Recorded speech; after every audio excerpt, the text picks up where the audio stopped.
اور صرف وعدہ اپنے دوستوں کے ساتھ نہیں، دوستوں کے ساتھ تو وعدہ بندہ نبھاتا ہی ہے، لیکن اصل مسئلہ آتا ہے کہ جب دشمن کے ساتھ بات ہو تو دشمن کے ساتھ کیے ہوئے معاہدے بھی لوگ بے دھڑک توڑ دیتے ہیں۔ لیکن اسلام نے کیسی اعلیٰ مثالیں قائم فرمائی ہیں کہ دشمن ہو اور حالت جنگ بھی ہو، اس وقت بھی حضور صلی اللہ علیہ وسلم نے وعدہ توڑنے کی اجازت نہیں عطا فرمائی۔ روایت میں آتا ہے کہ حضرت حذیفہ بن یمان رضی اللہ تعالیٰ عنہ نے ارشاد فرمایا کہ تم لوگوں کو پتہ ہے کہ میں اور میرے والد جنگ بدر میں کیوں شریک نہیں ہو سکے؟ مسلمان بھی تھے، مدینہ میں بھی تھے، تو ہم جنگ بدر میں کیوں نہیں شریک ہوئے؟ جہاں مسلمانوں کو ضرورت تھی کہ زیادہ سے زیادہ افراد، ایک ایک فرد کی ضرورت تھی، افراد کم تھے، آگے دشمن بڑی تیاری کے ساتھ آ رہا تھا،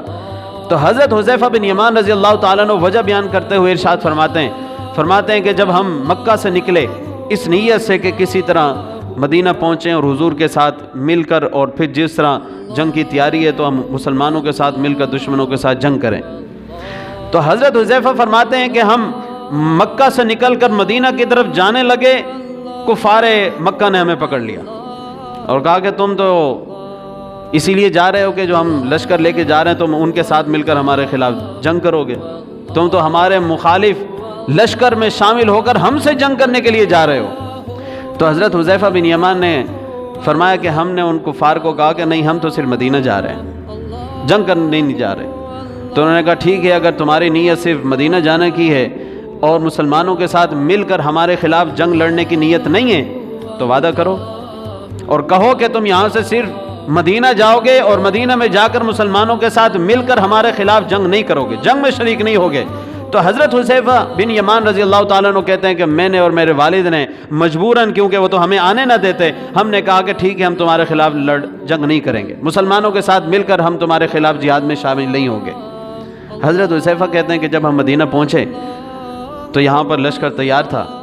ہم نے رسول اللہ کرم صلی اللہ علیہ وسلم کو بتایا کہ یا رسول اللہ ہم جنگ کے لیے جانا چاہتے ہیں، یہ واقعہ ہوا ہے، لیکن وہ تو دشمن ہے، وہ تو ہم نے جان بچانے کے لیے اور آپ تک پہنچنے کے لیے ہم نے ایسا کہا تھا کہ ٹھیک ہے وعدہ کر لیتے ہیں، دشمنوں کے ساتھ کیا وعدہ اور جنگ کے اندر کیا وعدہ۔ حضور صلی اللہ علیہ وسلم نے جب سنا کہ ایسا ایسا ہوا ہے اور یہ وعدہ کر کے آئے ہیں تو حضور صلی اللہ علیہ وسلم نے ارشاد فرمایا نہیں،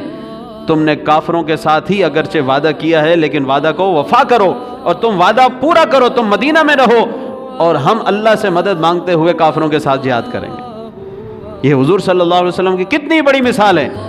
کہ وہ جو کافر رسول اللہ صلی اللہ علیہ وسلم سے جنگ لڑنے کے لیے آ رہے ہیں، مسلمانوں کو انہوں نے مکہ کے اندر بھی اذیتیں دی، اب مدینہ کے اندر بھی چین سے بیٹھنے نہیں دینا چاہتے اور مدینہ پر چڑھائی کی نیت سے وہ پورا لشکر لے کر آ رہے ہیں۔ حضور صلی اللہ علیہ وسلم اپنے ساتھیوں سے کہتے ہیں کہ کوئی بات نہیں، دشمن ہے،